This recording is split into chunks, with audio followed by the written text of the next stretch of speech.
Shalom, salam Natal bagi saudara-saudara sekalian, Sobat Delima yang dikasihi oleh Tuhan Yesus Kristus.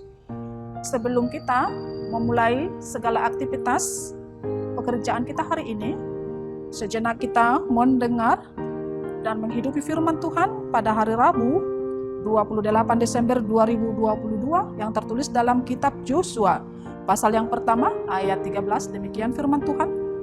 Ingatlah kepada perkataan yang dipesankan Musa hamba Tuhan itu kepadamu, yakni Tuhan Allahmu mengaruniakan keamanan kepadamu dan memberikan negeri ini.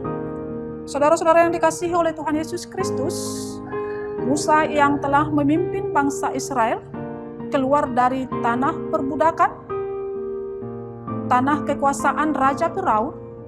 Selama 40 tahun dia memimpin bangsa itu hendak menuju tanah Kanaan. Tuhan pada akhirnya tidak memperkenankan Musa memasuki tanah Kanaan. Tuhan hanya memperkenankan Musa dapat melihat tanah Kanaan, tanah yang dijanjikan oleh Tuhan yang berlimpah susu dan madu itu kepada Musa.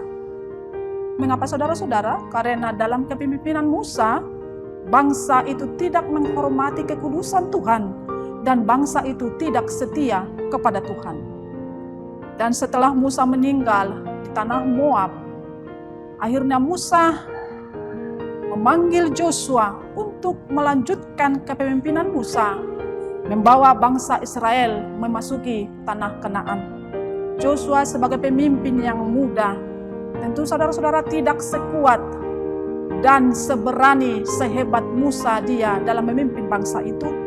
Karena dia sudah mengetahui bagaimana bangsa itu yang selalu berkeras hati, selalu memberontak kepada Tuhan dan kepada Musa, pasti Yosua takut, kecut hati dan tawar hati.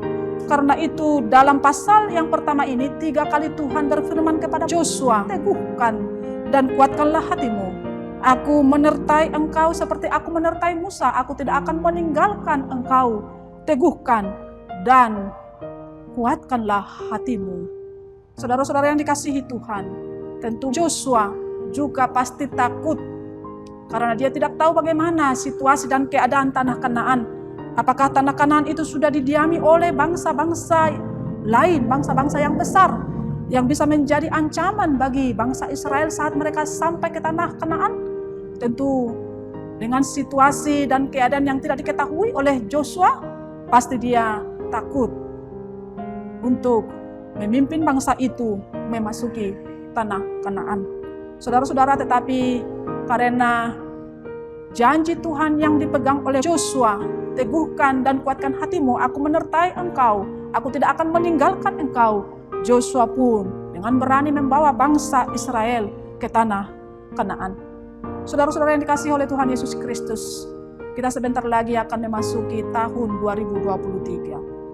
Sama seperti Yosua, kita tidak tahu apa yang akan terjadi, bagaimana situasi tahun 2023. Tetapi firman Tuhan hari ini meneguhkan kita bahwa Tuhanlah yang akan mengaruniakan tahun 2023 sebagai tahun keamanan bagi kita.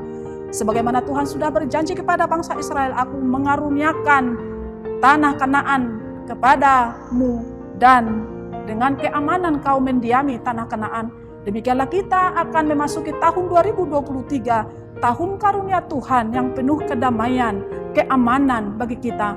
Mari kita menyambut tahun 2023 sebagai tahun karunia Tuhan kepada kita yang Tuhan berikan sebagai tahun kedamaian, keamanan bagi kita.